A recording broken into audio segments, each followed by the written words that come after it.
and payback is coming. Hi, I'm Angie, and you're watching Deontay's Vaccinated.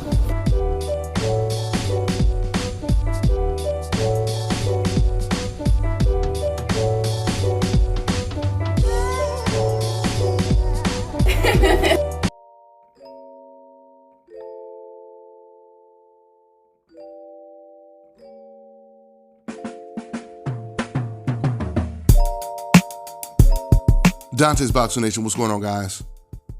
So the whole Tyson Fury glove scandal is starting to get more interesting.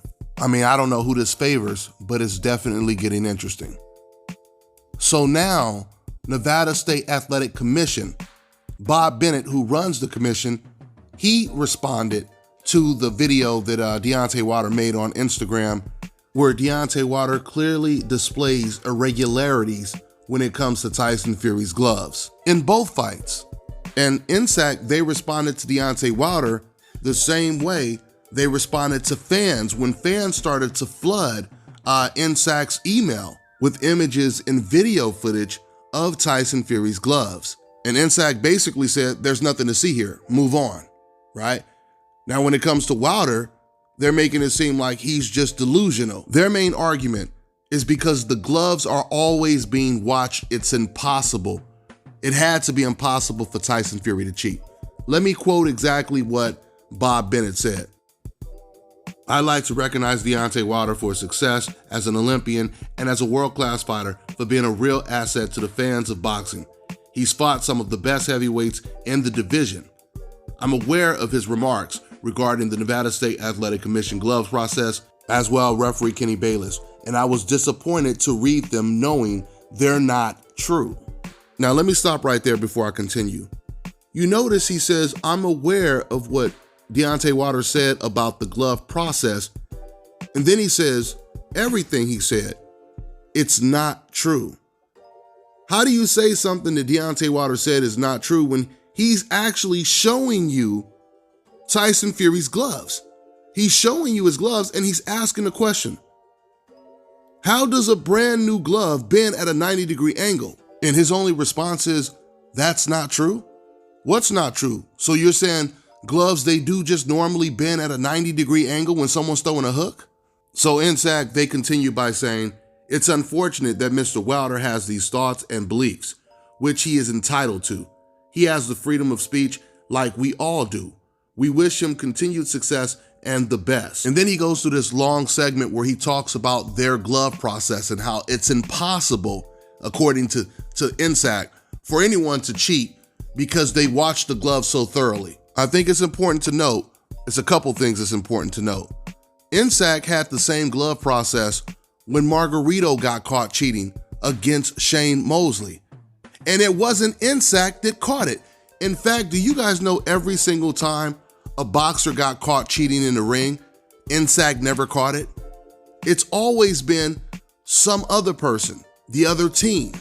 When Luis Resto got caught cheating, it was Billy Collins' father and trainer who caught his gloves. When Antonio Margarito got caught cheating, it was Shane Mosley's trainer that caught it. But Nsac now wants us to believe that their process is so flawless that it's no way someone could go in the ring and cheat. All Team Wilder has to ask Nsac right now, okay, Bob Bennett, okay, Nsac, if that's the case, please explain this picture right here. Why does Tyson Fury's gloves look like this? And have you ever seen anybody else's glove look like this? According to Nsac, they're always watching the gloves, so there's no way a person would have time to cheat. So once again, that means that this is your responsibility that these gloves look like this when they got in the ring. That means Nsac is liable if Tyson Fury's gloves look this way. Look at this image, guys. This is the beginning of the fight. This is the introductions, and you still see a dent in Tyson Fury's right glove only. Even the people that are defending Tyson Fury make Tyson look even more guilty, because when they seen these images of Tyson Fury's gloves, the first thing they said is, that's Photoshop. Why would they say that's Photoshop? Because they're admitting that if that's a real glove, he had to cheat. So that has to be Photoshop. And then lo and behold, the photographer comes out and he confirms that he took these photos and they are not Photoshop. These are 100% legit. And then speaking of the photographer, he has this photo gallery of tons of pictures where you can see the imprint of Tyson Fury's knuckles in his right glove. And yet, all of a sudden, that whole photo gallery, it vanishes. It's now on private. You can no longer see the photo gallery on this photographer's website. Who do you think would contact that photographer to ask him to remove those photos?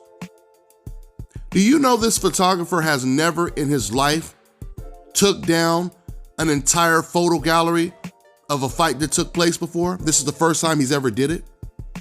And you're telling me that the Nevada State Athletic Commission, they don't even find this situation to just be a tad suspicious?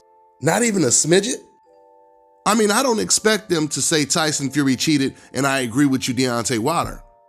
But the professional thing to do is to at least say, let us look into this. We're not going to say anything else about it. Let us look into it. That would have been the proper way to handle this. But they're not going to do this. You know why? Because they fear just announcing that they're going to investigate it may possibly make Tyson Fury look bad. And because of that great hope insurance that Tyson Fury has, it covers any of these old media members trying to make Tyson Fury look bad by actually airing out the truth. So you fans that want to defend Tyson, you could say whatever you want in the comment section and say whatever you want on the streets right now. But I'm gonna tell you this, right now, it's in the lawyer's hands. It's in the lawyer's hands. Because I've already talked to Deontay Wilder's team. They already told me they are definitely going to sue. And I'm telling you right now, I'm really curious to see when Bob Bennett of Nsac is subpoenaed, how is he going to answer the question, why does Mr. Fury's gloves look like this? In all of your years of working on the commission, have you ever seen a boxer's gloves look like this? And remember, guys, in a court of law, he's not going to be able to use these internet decaf talking points and say, oh, that glove is Photoshop, because that's already been debunked. See, the only answer that even you fans had to defend this was it was Photoshop. So now that that's debunked, how are you going to answer that question? Why does Tyson Fury gloves look this way? Why does it look like you can damn near see his fist protruding through the glove? That's going to be damning evidence, guys. Something else I noticed is Bob never responded to Tyson Fury talking about Ricky Hatton pulling his glove down, where you can clearly see him adjusting the glove a certain way. Bob didn't even talk about that.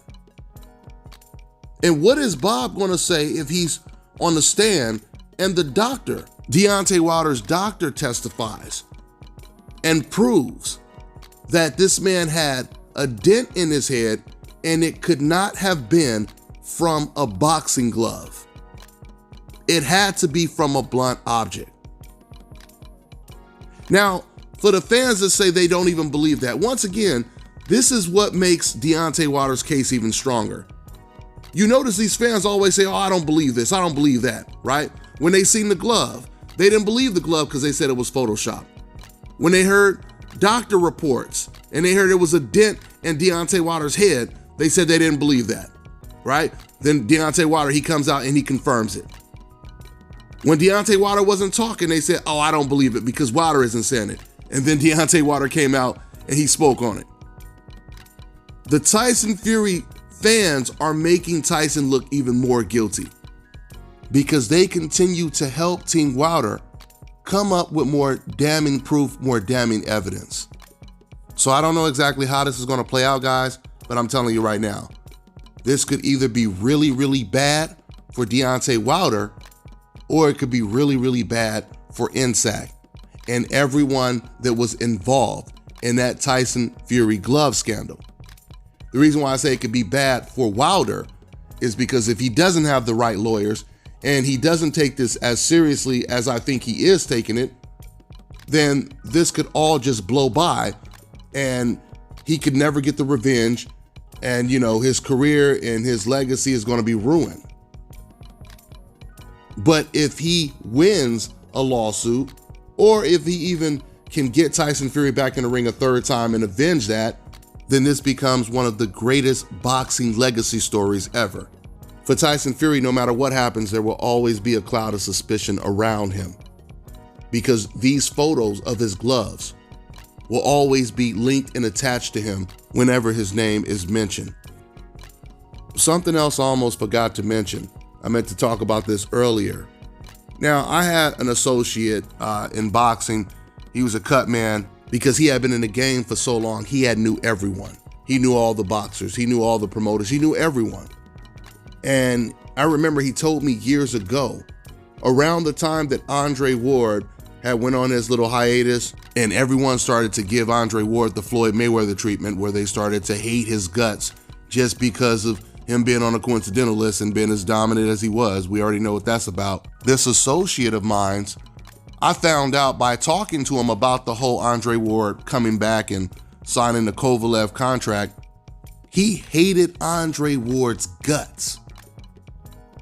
And he told me that Bob Bennett hates Andre Ward too. And he basically started telling me how this huge, significant circle of non-black people in the sport of boxing, they really hated Andre Ward's guts. And of course, every time I tried to ask him why do they hate him so much, he could never answer the question because we already knew the answer. The only thing they would say is, he's just so arrogant. He's arrogant, he's this, which we already know what that means. This is the same things they said about Al Heyman, the same thing they say about Floyd Mayweather, and then Andre Ward. And the crazy thing is, Andre Ward and Floyd Mayweather, they have complete contrasting personalities. And when it comes to Al Heyman, we really know nothing about him. Only thing we know is he's the most powerful man in the sport of boxing. So the only things all three of those guys have in common is they're black and they're the most dominant in what they do. And Bob Bennett, he hated Andre Ward, which obviously if he hated Andre Ward, that means he hated Floyd Mayweather as well. And I'm sure he's not a fan of Al Heyman's. So this is just to give you an idea of the person who just completely wrote off everything that Deontay Wilder said when he actually showed images of the gloves looking the way they did. Let's see how this all plays out. I'm on to the next one, y'all. Fellas, I've got some great news for you. If you've lost your hair or have a receding hairline, the time has come when you can finally get your hairline back through a process called scalp micropigmentation. So here's how it works. It's a hair tattoo that replicates the look of your hair follicles when you have fully shaved it down. Basically, you will end up with a haircut shape up or an edge up. What they do is they tattoo small dots that look like hair follicles in the areas where you have lost your hair and then blend it with your existing hair. You can even choose what type of hairline you want, hard shape up or soft and natural finish. And to maintain it, all you gotta do is shave your hair every few days, which is something you already were probably doing anyway. So if you wanna get this hookup for my brothers out there in the UK and Europe, make sure you check out the Scalp This on Instagram. And for my brothers out there in the States, make sure you go ahead and contact my man Scalp Carolinas on Instagram. And when you go on their pages, you can see for yourself what these guys look like before. I mean, these guys are literally hair magicians. I've never seen anything like this before, but all I can tell you guys is this a serious game changer for us men. So make sure you get in contact with Scalp This and Scalp Carolinas on Instagram. What's going on, guys? I've always wanted to find a second source of income. And I've always wanted to learn about stocks and trades because I've heard so much good stuff about it. So I finally found a way to do it. And now I'm learning from 6, 7, 8-figure traders. So not only am I learning from them, but the most important thing is I get to copy their trade. So I get to earn while I learn.